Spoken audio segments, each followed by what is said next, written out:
But you have a story in the book where you talk about this traumatic incident with a teen that may have been involved in a burglary, and you end up the two of you end up drawing down on him. Can you talk a little bit about that story or bring us into that? Yeah, so at the time I was undercover on the state drug task force, and I really didn't do a lot of work in the city of Walnut Creek, but there had been a residential burglary that occurred in a school, or sorry, near the high school in our town. And the in-house detective, he actually hit me up and asked if I would assist him on his case. And we kind of had an idea of who may have done this burglary, and we thought it was a high school kid. And so we figured out that his mom actually worked in a commercial high-rise building. And so our plan was to kind of scope out the building. We learned that the mom usually meets the son at the end of the day. So the son would just show up at her building at the end of the day and they would drive home. And so we went down to this underground parking garage and we had the type of car we were looking for. It was a white Volkswagen Jetta or Passat, I believe. I think it was Passat. And we got down to the garage, we just split up and went separate ways. And we weren't expecting anything because this is hours from school ending. And so we just wanted to find the car, take some photos of it, get a game plan together for later in the day.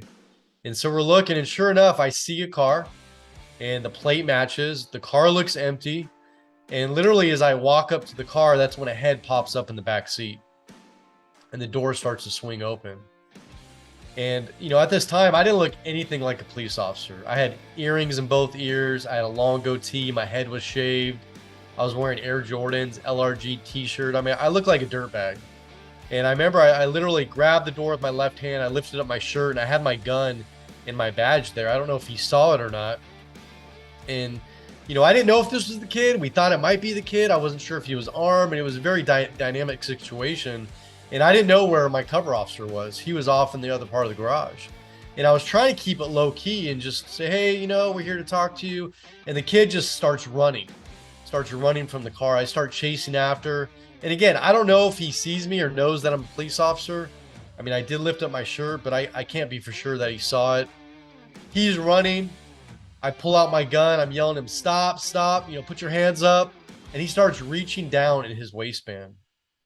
And one of the things taken in this residential burglary was a fully loaded, laser-sighted .38 revolver. And all I could think about was this kid's going to be pulling out a gun. And literally, he starts to pull the gun out of his waistband. And I can't remember the exact words that I used, but I screamed a bunch of just bad words and a bunch of F-bombs and told him if he didn't drop, I was going to kill him. And thank God he froze at that moment and put his hands up and dropped to the ground. But I was literally a millisecond from shooting this kid. A millisecond. And I remember once my partner came over and we got him cuffed up, I collapsed. I mean, it was the adrenaline, my emotions. You know, I'd been in lots of dangerous situations. I'd pulled my gun out numerous times, but I mean, I was so close from shooting this kid and probably killing this kid. And it affected me right then and there. Yeah. And I appreciate you sharing it again. I will say that obviously there's a larger story that I want the listeners to get the book and read that is kind of the premise of this whole book. It kind of starts there and you go through it. But that story with this young man really resonated with me because that we see play out every day. And sometimes they do have even worse endings. And we don't think about in that moment, you know, you didn't, like you said, I had no idea if this young man was the young man. Did he have that gun? Did he not have that gun? And all those things. Did he see my badge when he looked at it? And then the other powerful thing is the fact that in your book, not only does it have your recollections and reflections in that moment, but then we get to hear from Doc Springer, in which she kind of talks about it.